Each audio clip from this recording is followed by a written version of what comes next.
नमस्कार। आज संस्था आनंदमयी है उज्जैन शहर के पश्चिम स्थित महाकाल वन क्षेत्र के समीप अंकित ग्राम सेवाधाम आश्रम में।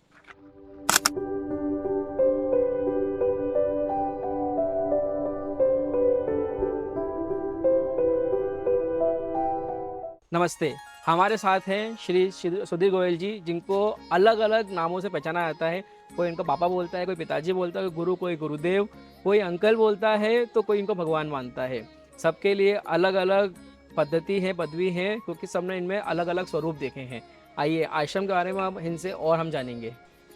मुख्यतः भाई जी नाम से जानने वाले हैं। आज हमारे साथ गुरुदेव हमारे बीच में उपस्थित हैं, जिनके बारे में हम आप आश्रम के बारे में थोड़ा सा और स्थिति कि किस तरह आश्रम का संचालन होता है, सेवाधाम आश्रम क्या है और कैसे ये आश्रम बना, किस समय बना, ये सब विस्तार से जानेंगे।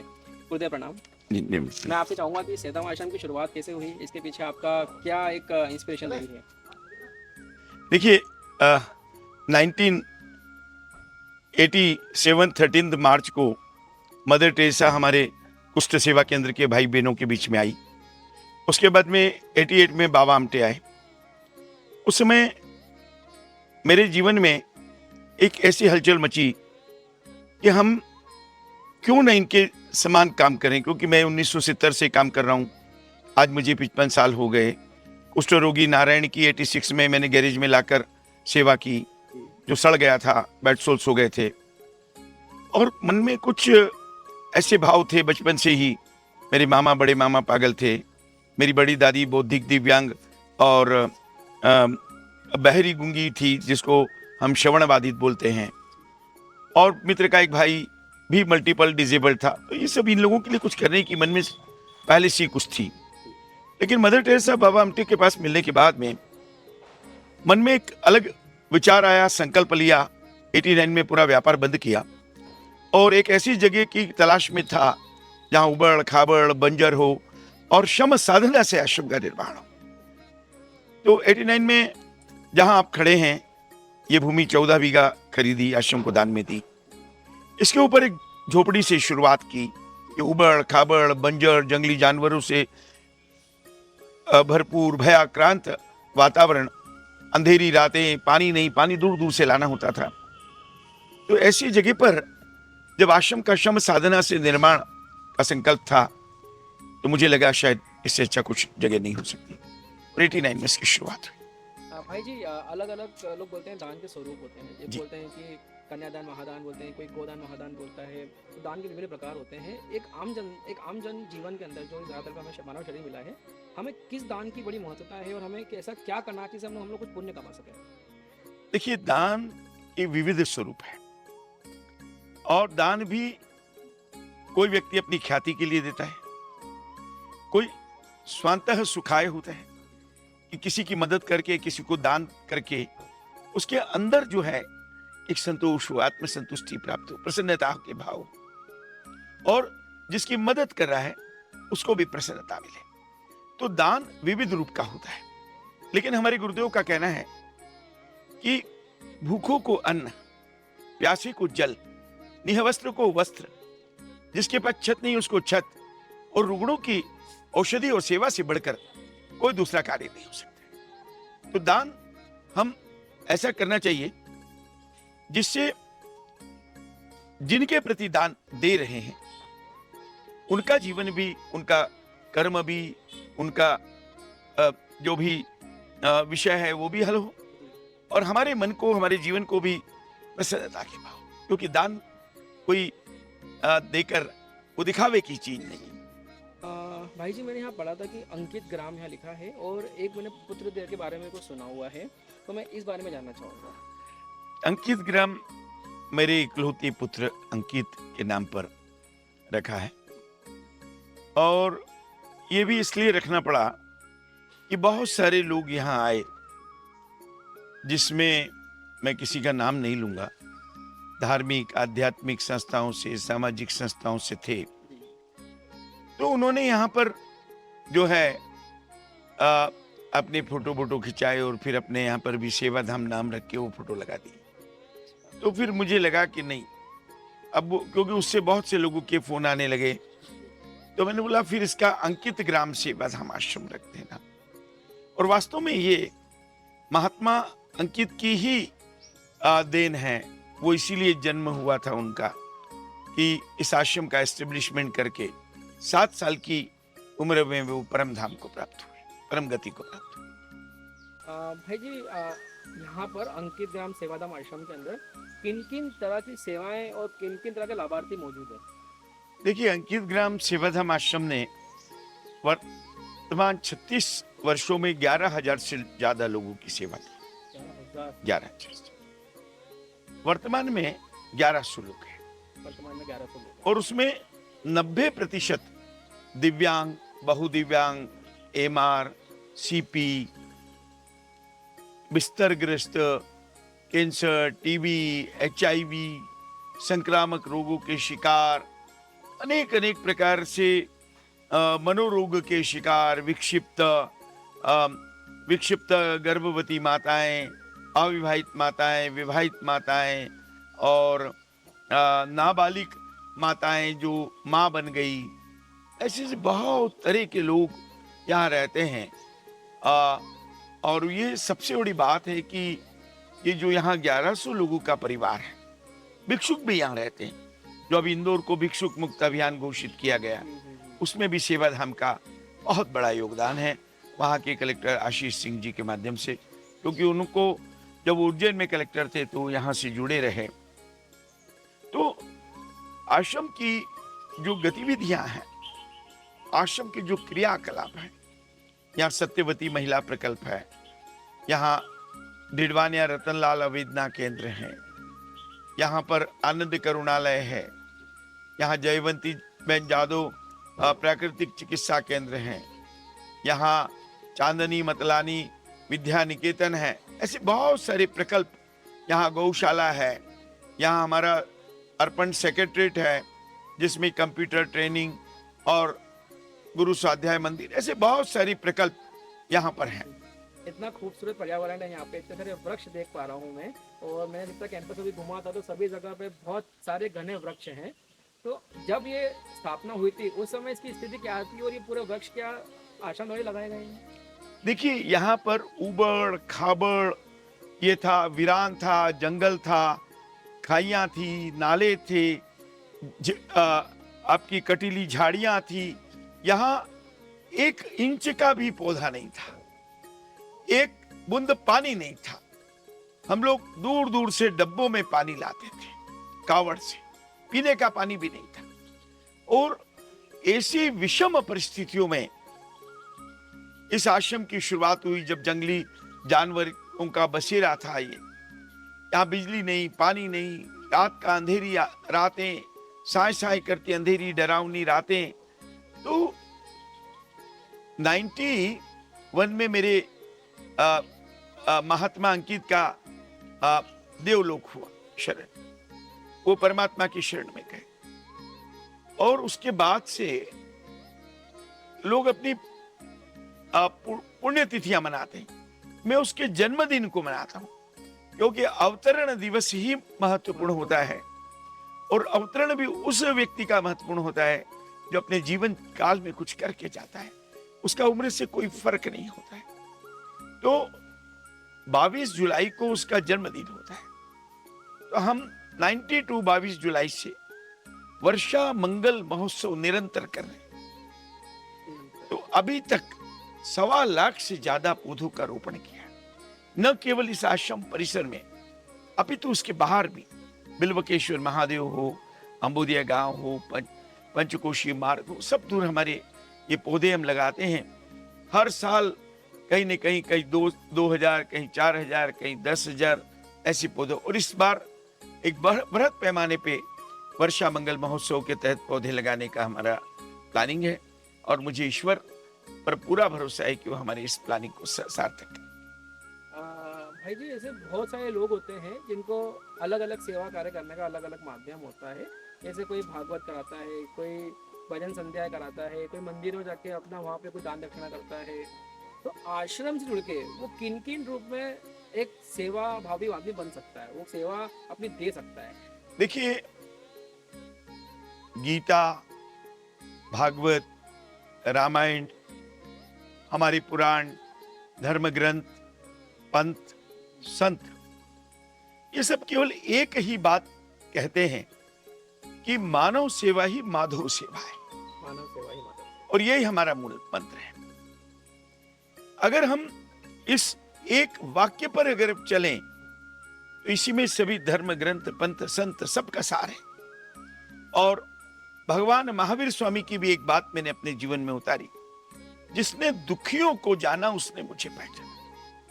संसार में हम कितना ही धर्म कर लें, मंदिर बना दें, हम कितने बड़े बड़े अन्न क्षेत्र चला लें या कोई भी बड़े बड़े काम करें, लेकिन यदि हमें मानवता नहीं है, जिसके जीवन में मानवता नहीं, मनुष्यता नहीं, जो सेवा को धर्म नहीं समझता है, वो पशुवत है। पशु में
करिए, क्योंकि यहां इस आश्रम में न केवल मनुष्य की सेवा होती है, अपितु जीव जंतुओं की भी सेवा होती है, गौवंश की भी सेवा होती है, गौशाला है।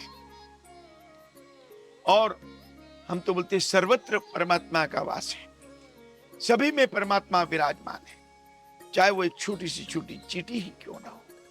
इसलिए हमें सब में परमात्मा के दर्शन करके इस कार्य करना चाहिए। भाई जी, आपको लगता है कि आध्यात्म हमारी मानसिकता जो होती है, हमारे यहाँ मानसिक रोगी जो होते हैं, जो कहा जाता है, उसको कहीं हेल्प कर सकता है, मदद कर सकता है? देखिए, मानसिक रोगियों को भजन, संगीत, आध्यात्म, ये सब कुछ प्रभावित करता है, बशर्ते हम उनको किस भाव से ये बताते हैं। क्योंकि हर किसी कार्य में भाव की कीमत होती है। अगर किसी की सेवा कर रहे हैं तो हमारे भाव क्या है? मैं देखता हूं हमारे यहाँ पे बहुत सारे कार्यकर्ता हैं, रहने वाले लोग, वो जब सेवा करते हैं और मेरे हाथों से जब सेवा होती है, तो जिसकी हम सेवा करते हैं पूरी ताकत के साथ में अनंत आशीर्वाद देते हैं और खुश होते हैं। लेकिन जो नित्य करते हैं उनके प्रति कहीं ना कहीं, क्योंकि यहां भाव का,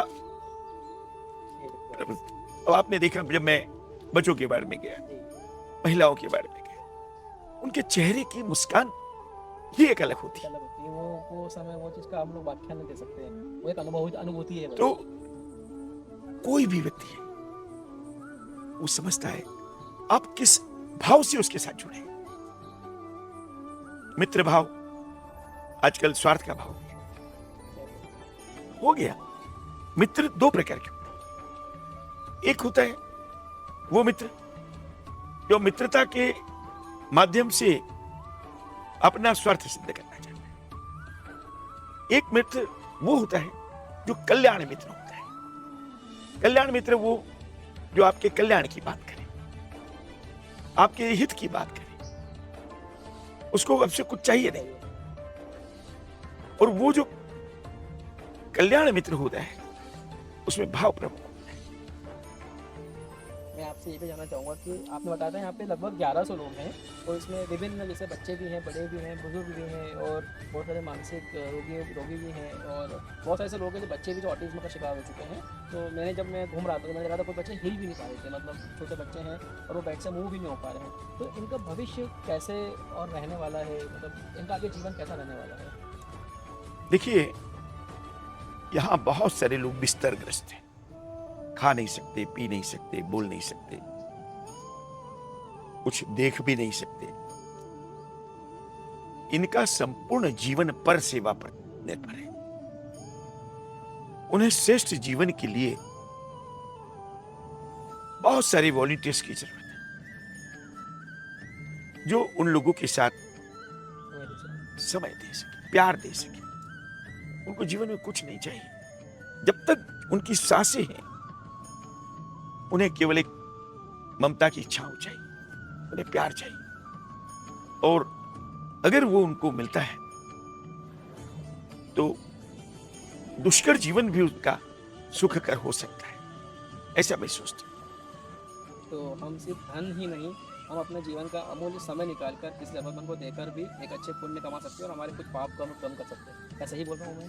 देखिए, समय दान से बढ़कर तो कोई दान ही नहीं, क्योंकि समय दानी की ही वास्तव में जरूरत है, जो आज नहीं मिल रही। आदमी पैसा देकर छूट जाता है, धन दे दिया, मकान बना दिया, भोजन करा दिया, वस्त्र दे दिया, औषधि दे दी, लेकिन जो समय देता है उसकी बराबरी कोई दान नहीं कर सकता। समय दान, धन की हर कार्य में जरूरत होती, बिना धन के भी नहीं। और धनिक भी यदि दान देते हैं, अपनी कमाई का एक हिस्सा देते हैं, तो वो भी महादान है, क्योंकि दान हर कोई व्यक्ति नहीं दे सकता, जिसके भाव होते हैं, मन होते हैं। और सबसे बड़ी चीज होती है परमात्मा का, जिसको आदेश होगा, निर्देश होगा, परमात्मा का जिसको आशीर्वाद होगा, वही दान कर सकता है। यहां एक त्रिलोकीनाथ वली आए, आश्रम में रहकर उन्होंने जो कुछ अनुभव किया, तो अपने बेटे विजय और रविंद्र को बोला, बेटा तुम्हारे पास अपने मकान है, मैं अपने नाम का मकान बेच के 1 करोड़ रुपए देना चाहता हूं। वो भी एक महत्ता है। तो मैं तो सबको ही कहूंगा कि आपको जब भी समय मिले, आप यहां आइए, शुद्ध मन से, शुद्ध भाव से सेवा में सहभागी हो। अपने हाथ से किसी को खाना खिलाइए, किसी के कपड़े बदलिए, किसी को घूमने ले जाइए, और हो सके तो 2-4 दिन अपने घर भी ले जाइए, अपने परिवार में शामिल करिए, उनको अपनी अच्छी अच्छी कारों में घुमाइए। मेरा सपना है कि धनपति आए, उनको लेके जाए, अपनी अच्छी अच्छी कारों में घुमाए, उनको बगीचे में ले जाए, उनको अच्छे खेल में ले जाए, उनका मनोरंजन करें, तो वो और भी अपने बच्चों के साथ में उनको रखें, ताकि उनके बच्चों को भी ज्ञान प्राप्त हो सके, उनके बच्चों को भी सीख मिले, और उनके बच्चे संवेदनशील बने, सहृदयी बने, उनमें भी मनुष्यता के भाव जागे, मानवता के भाव जागे, सहयोग के भाव जागे। तो ऐसा हो सकता है। तो मुझे लगता है कि वैकुंठ धाम जाने का जरिया है सेवा धाम, और भाई जी हमारे अच्छे मार्गदर्शक बन सकते हैं और एक अच्छा जरिया बन सकते हैं। तो सभी लोगों को एक बार सेवा धाम आश्रम जरूर आना चाहिए और अपनी सेवा कुछ ना कुछ किसी ना किसी रूप में जरूर देना चाहिए। देखिए, वैकुंठ धाम जाने की बात मैं नहीं करता, मैं तो जीवित रहते ही वैकुंठ धाम में हूं। बाद में हमें थोड़ी मालूम है, ये तो किंवदंती है, स्वर्ग में जाएंगे, मोक्ष मिलेगा, फलाना निकला। लेकिन हम अगर किसी को जीवन में प्रसन्नता देते हैं और उससे हमारे मन को प्रसन्नता मिलती है, तो वही हमारे लिए वैकुंठ धाम। अक्सर ऐसा होता है कि हम जीवनतः हमारे इस धरातल पे सोच नहीं पाते हैं कि हमें करना क्या है, हमारा उद्देश्य क्या था। और भाई जी ने पीछे यहाँ पर मेरी अंतिम अभिलाषा और पूरा एक जगह बनाई है, जिस तरह मैं तो शायद अच्छे से एक्सप्लेन नहीं कर पाऊंगा। तो भाई जी हमें इस जगह के बारे में बताएंगे कि उनकी अंतिम अभिलाषा मैंने क्या लिखी और इस जगह के बारे में उनका क्या दृष्टिकोण है, क्या महत्व है इस जगह का। देखिए, मौत जीवन का सत्य है, और इस सत्य को हमें अपने सामने रखना चाहिए, क्योंकि हर व्यक्ति को मौत से गुजरना है, सामना करना है। और आज व्यक्ति डरता है मौत से, मेरी मौत नहीं हो जाए। और मैं मौत को बोलता हूं तू जब चाहे तब आ जाए, मैं तुझे आलिंगन में लगाने को तैयार हूं। कोविड में पूरा आश्रम सुरक्षित रहा। मुझे कोविड हो गया। स्वस्थ होकर जब मैं यहां आया और ये जो पीछे आप स्थान देख रहे हैं, यहां खड़ा था, मेरे मन में एकदम भाव आया कि ये मेरे जीवन का अंतिम कर्म स्थान बने। जब मेरी मृत्यु हो जाए, ये जो नश्वर शरीर छूट जाए, आत्मा अजर रहे मरे, वो तो छूटती नहीं, शरीर ये नष्ट होता है, नष्ट होना ही है। तो इस स्थान पर उसको भूमि संस्कार करें या अग्नि संस्कार करें, यह हमने परिवार पर छोड़ दिया। मेरी इच्छा तो भूमि संस्कार की। यहां पर अच्छे सुगंधित पौधे लगाए जाएं, यहां सेवा का संकल्प लिया जाए, क्योंकि सेवा सर्वोत्कृष्ट है। और इस भूमि का नाम मैंने दिया है सत्यांश सेवा भूमि। मेरे पिताजी का नाम सत्यनारायण, मां का नाम सत्यवती, और उनका अंश में सत्यांश, तो इसलिए इसका नाम रखा। मैंने लिखा है, अभिलाषा है, मुझे स्वर्ग भी नहीं चाहिए, मुझे मोक्ष भी नहीं चाहिए, मुझे श्रेष्ठ मानव जीवन चाहिए। बहुत सारे लोग मुझे बोलते हैं 100 साल जियो, हमारी उम्र लगे। नहीं, मुझे किसी की उम्र नहीं चाहिए, और मुझे उतना ही जीना है जितना मेरी उम्र परमात्मा के यहां से निर्धारित है। उससे ज्यादा कोई जीता नहीं। लेकिन मैं सबसे ये अभिलाषा करता हूं, मुझे ऐसा आशीर्वाद दो कि कर्म मेरे ऐसे हों कि हजारों साल जियो। कर्म से जीना, मनुष्य आयु से नहीं, कर्म से जीता है। कर्म की बात में मैं आपसे जानना चाहूंगा कि आज की जो युवा पीढ़ी है, जो कहीं ना कहीं अपने हम लोग यदि कार्य की बात, कर्मों की बात भी करें या फिर हम दिनचर्या की बात करें, कहीं ना कहीं सेवा कार्य से छूटी भी है और नशे की तरफ बहुत बढ़ रही है। जैसे हम लोग कैंसर में भी काम करते हैं, तो कैंसर के केसेस अब बड़ों ही बच्चों में भी देखने को मिल रहे हैं। तो इसका कारण क्या हो सकता है आपके नजरिए से? देखिए, अभी निरंतर व्यसन युक्त समाज बन रहा है, जबकि व्यसन मुक्त बनना चाहिए। और इसके पीछे परिवार है,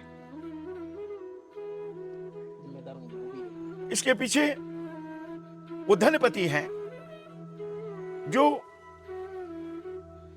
इतना धन कमा रहे हैं, किसी भी तरीके से कमा रहे हैं कि उनके बेटे के बेटे के बेटे के पोते के पोते के पोतों के लिए इकट्ठा कर रहे हैं। और जब युवाओं को मालूम पड़ता है मेरे बाप ने, मेरे दादा ने तो अकुट संपत्ति बनाई हुई, तो वो उन लोगों के चक्कर में पड़ जाते हैं जो उन्हें गलत रास्ता दिखा देते हैं, जो व्यसन नहीं होते हैं, उनके साथ उनकी दोस्ती हो जाती है, जीवन बर्बाद हो जाता है। और थोड़े से सुख के लिए वो जीवन भर का दुख पालन कर लेते हैं। युवा पीढ़ी में वर्तमान में जो व्यसन की प्रवृत्ति है, उससे निवृत्ति होना बहुत जरूरी है। और उस निवृत्ति के लिए सिद्ध संतों की जरूरत है। रणछोड़ दास जी महाराज जैसे, श्रीमद आचार्य रत्न सुंदर सुरेश्वर जी महाराज जैसे, वज्र सिंह जी महाराज, हेमप्रभ जी महाराज, प्रखर जी महाराज जैसे संतों की जरूरत है, जिनकी वाणी सिद्ध हो। अगर वो उस वाणी से बोल दें ये नहीं होना चाहिए तो नहीं होगा। पर मुझे दुख इस बात का है, कहीं न कहीं वाणी का असर लोगों पर नहीं पड़ रहा है, जबकि सिद्ध संतों की वाणी का असर जरूर पड़ता है। और उनके शिष्य जीवन में बहुत कुछ प्रगति करते हैं। मेरा जीवन भी कोई ऐसा नहीं था, मैं भी कोई आज जो हूं वो नहीं था, लेकिन रणछोड़ दास जी की वाणी का, जीवन रत्न सुंदर सुरेश्वर जी की वाणी का असर जो पड़ा, जीवन परिवर्तन हो सकता है, कोई बड़ी बात नहीं। क्या लगता है नशा छोड़ना आसान काम है? बहुत आसान काम। किसी को धूम्रपान की आदत पड़ जाए तो क्या आराम से छोड़ सकता है? 1 सेकंड में। क्या है, अंदर से जब आवाज आती है, अंदर से आत्मग्लानि होती है, अंदर से संकल्प होता है तो छूट जाता है। मैंने वर्षों तंबाकू का व्यसन किया, वर्षों किया, दिन भर मुंह में तंबाकू तंबाकू तंबाकू घुसी रहती। मेरे पुत्र को पसंद नहीं थी। जब वो परम गति को प्राप्त हुआ उसी समय मैंने तंबाकू छोड़ दी। 13 दिसंबर 91 को तंबाकू त्याग की। आज तक एक पत्ती भी जीवा पर नहीं रखी। 34 साल हो गए लगभग आपको और आपने भी तंबाकू छोड़ा। एक पत्ती जीवान पर नहीं रखी, क्योंकि दृढ़ संकल्प था। दृढ़ संकल्प था तो 12 साल अन्न नहीं खाया। आचार्य महाप्रज्ञ जी की निष्ठा में 24 अप्रैल 2004 को संकल्प लिया था आश्रम के लिए। 12 साल तक अन्न नहीं बिल्कुल नहीं खाया। देश विदेश की यात्राओं पे गया तो नहीं खाया। तो उस समय 16 फरवरी 2016 को 14 फरवरी 2016 को सुमित्रा महाजन जी और अनेक संतों ने मुझे अन्न प्राक्षण कराया। अभी भी मैं फरवरी 2024 से अन्न त्याग किया हुआ है। आश्रम में कुछ सुविधाएं अच्छी हों, कुछ हमारे अधूरे प्रोजेक्ट पड़े हैं, अभी 8-10 करोड़ रुपए की जरूरत है ताकि वो पूर्ण हो। अन्न छोड़ दिया। हम तो यही सबसे गुजारिश करेंगे कि जल्द से जल्द सभी प्रोजेक्ट्स पूरे हो जाएं और अधिक से अधिक लोग जुड़ के सेवादान के साथ कुछ ना कुछ अच्छे कार्यों में जुड़े। यही हम लोग का भी हम संकल्प तो ये है। चाहते हैं हेमंत जी, मुझे बहुत खुशी हुई कि आपने आज पूरा दिन दिया, अपनी व्यस्तताओं के बीच दिया। आप भी समाज को जागृत करने के लिए स्वयं भी कुछ कार्य अपने एनजीओ के माध्यम से करते हैं। बहुत सारे कार्य आप कर रहे हैं, आपके बारे में मालूम पड़ा। मुझे गर्व होता है कि आप जैसे युवा भी इस देश में हैं जो परहित पर कल्याण और पर सेवा के लिए सक्रिय हैं। हम आपका साथ हमेशा चाहेंगे और ये कोशिश करेंगे कि आप और हम मिलकर और श्रेष्ठतम कार्यों को कर सकें। आपकी टीम को भी मैं धन्यवाद देता हूं।